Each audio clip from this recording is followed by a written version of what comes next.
Može. Sad pripremamo jednu leju za sadnju luka. Znači, prvo smo prerigali sa ovim griljačem. Griljač radi kako to već znate kako radi. Znači, jednom rukom tak. I to se pređe.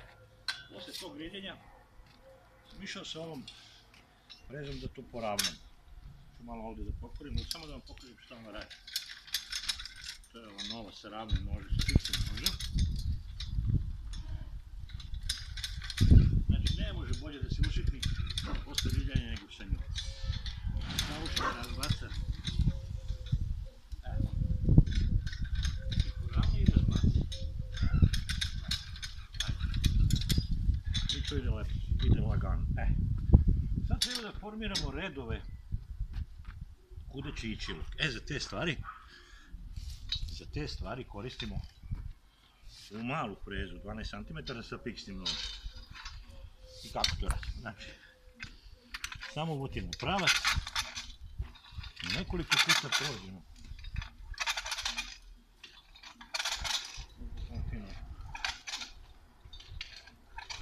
Što je poenta? Kolika je dubina ovdje? Ovdje ima neki 12 cm. On kad uđe, izdrobio zemlju u toj zoni gdje treba uđe dođe.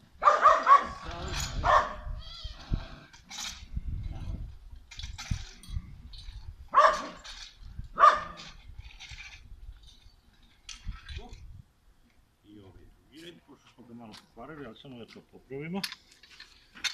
Evo ovako. Ovo ti je neki pravac otprilike.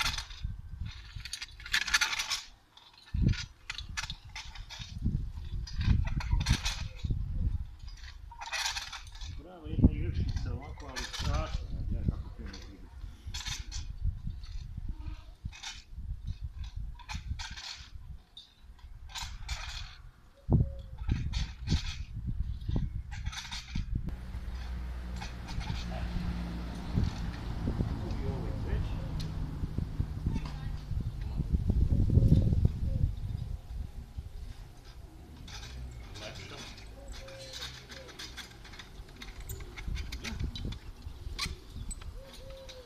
Jao, što je lepo.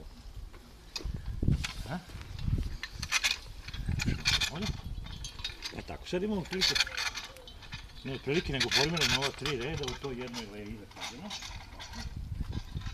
Gdje ćemo saditi luk. Pauza.